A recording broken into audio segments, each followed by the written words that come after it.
Well, stunning revelation that I don't think many of us were expecting to wake up to this morning. All the talk has been Ronaldo and Bales as the Champions League. Yeah, no, it was a surprise. But, you know, that's what a lot of these modern-day managers seem to be doing. And you can't deny him that he has his right to do that. But what I would say is, and he's been hugely successful going in there, but he's managed a great club.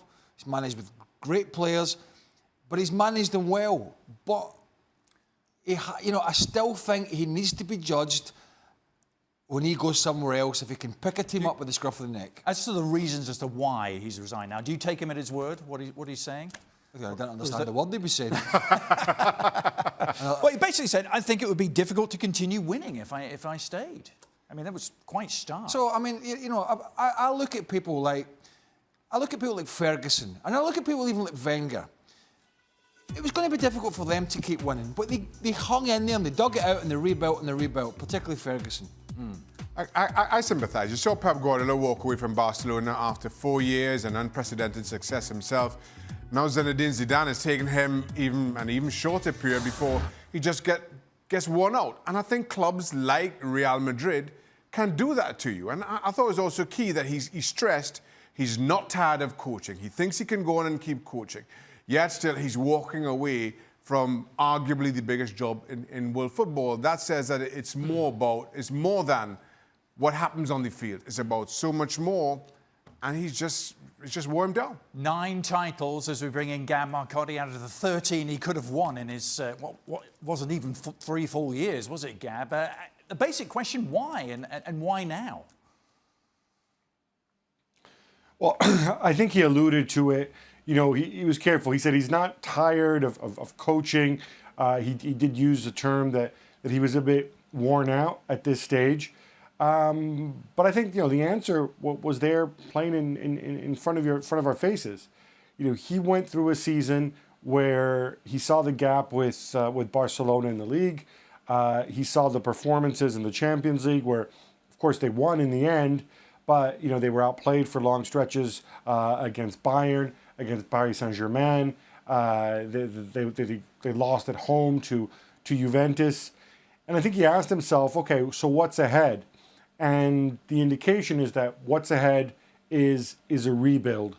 I don't think it's a coincidence that Gareth Bale and Cristiano Ronaldo kind of put the idea out there that they might not be back next year. And he said, do I want to go through a rebuild where, we lose 4 or 5 veterans, the people who got us here, and then start over with new players?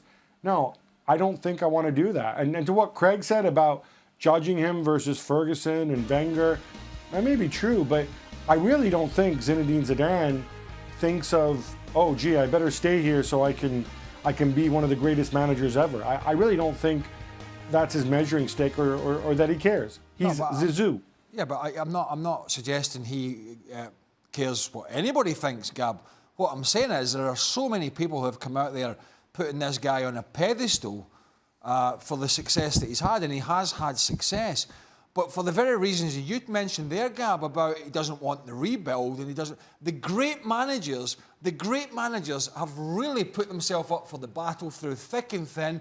Ferguson had his problems, he rebuilt, he went again. He had his problems, he rebuilt, he went again. That's the stock of a great manager, and it won't be until Zidane does that and pulls a club up with the scruff of his neck to success that we can really judge him. Gab, is it definitely going to be a rebuild situation for Real Madrid? Is this what's driving it for Zidane? Because they seem to be built to win now. Yeah, that's one of the odd situations and obviously Zidane knows the club's plans better than you or I do. On paper, you look at this, the average age of the starting 11 in Kiev was 29 years old. You go up and down the squad and you see a whole bunch of guys who are locked into long-term contracts through 2021, 2022. Most of these guys make a lot of money, so even though they're very good players, throw in their age, they're actually not that easy to move, to bring money in. And if you look at the team, the last starter to have been, or the last time Real Madrid brought in starters was in 2014 when Toni Kroos and Keylor Navas went and joined the club. And remember, Navas didn't start right away. So there's a case to be made that now is the time that the club needs to go and think about bringing in 2, 3, 4, 5 more superstars, and that's going to involve a rebuild.